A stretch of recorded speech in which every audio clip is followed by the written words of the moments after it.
Welcome to Going the Extra Mile, a podcast brought to you by Newleaf Training and Development. Each edition is sure to lift your spirit and encourage you in today's working world. Enjoy! My gym just announced its annual member survey. As members, we each received a link in our inboxes, and there are various signs around the fitness centre encouraging us to complete it. I believe in surveys. Feedback is always a good thing, and people love having a chance to express their opinions. One of my main frustrations with most surveys is that they're just way too long. In my opinion, a survey should consist of just one question and one open text box. See, the only question that really matters is this one. How likely are you to recommend our product or service to a friend or a colleague? So that one question ultimately gets to the heart of how a human feels about your product or service. Why? Well, if they love it, they'll recommend it. If they loathe it, they won't. If they're somewhere in between, they could go either way. I also recommend that the rating scale be a simple 0 to 10, with 10, of course, being the highest. Fred Reichheld, in his wonderful book, The Ultimate Question, categorizes those who score your product or service with a 9 or a 10 as promoters. Why? Well, because these are the people who are most likely to recommend you to others. They act almost like an unpaid external sales force, or your raving fans, as Ken Blanchard, the author of The 1 Minute Manager, called them. Reichheld categorizes those who score you a 7 or 8 as passives. These people are neither for you nor against you. They won't proactively champion you to others. To them, you're easily forgettable, and they can easily be wooed by a competitor.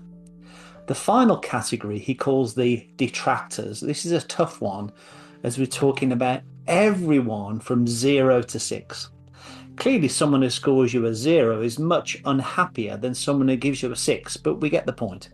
Detractors are highly likely to actually badmouth you to others and actively encourage them to choose a different supplier. Reichheld, who coined the phrase net promoter score, simply deducts the percentage of detractors from the promoters and completely ignores the passives. Why ignore the passives? Well, remember, they're on the fence. They're a collective meh when it comes to your brand. They aren't pulling for you, but they aren't actively or aggressively against you either. For example, if your business surveyed, say, 100 customers and you receive 70 promoters, the 9s and 10s, 10 passives, the 7s and 8s, and 20 detractors, the 0 through 6s, you'd subtract the 20%, the detractors, from the 70%, the promoters. You get the title? Net promoter score, because you're netting the detractors off from the promoters, the two ends of the rope pulling against each other. That's what we call it, the net promoter score. And here your NPS, or net promoter score, would be 50. Why 50? Well, 70 minus 20. The open text essentially asks you just one question using one core word. Why? Why did you give the score that you gave? Now, interestingly, but not surprisingly, organizations that utilize the NPS framework yield much higher response rates. Why? Because of its simplicity and therefore its ease of completion. Very few people have the time or inclination to fill out a 20 to 30 question survey with complicated subjective and varied rating mechanisms.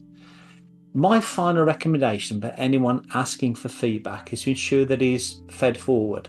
In other words, make sure that you take action on the feedback that you receive. There's nothing more frustrating to people than filling out a multi-page survey only to see zero change in the experience. Now, coming back to my gym, personally, I'll give my gym a 9. I am a promoter. Why am I not a 10 though? Well, it's because of one variable that's hard to alter since we're dealing with the human heart. It's whether someone genuinely cares about the work they do and whether they see themselves as being of service to others. At my gym, it's when the younger receptionists rarely look up from their phones when saying good morning when I arrive or have a nice day when I leave. Their words always feel very hollow and insincere to me. And that's the tricky thing about the one aspect we can't measure on a survey, a human's freedom to choose how much of themselves they want to give to the work that they're actually blessed to have. And that's a heart condition. I hope you found that short story useful, and if you did, feel free to rate, review, and share this podcast. We'll be back next week with another episode, and we also invite you to check out our other weekly podcast, Take 5, an inspiring interview with a leader worth listening to. Bye for now.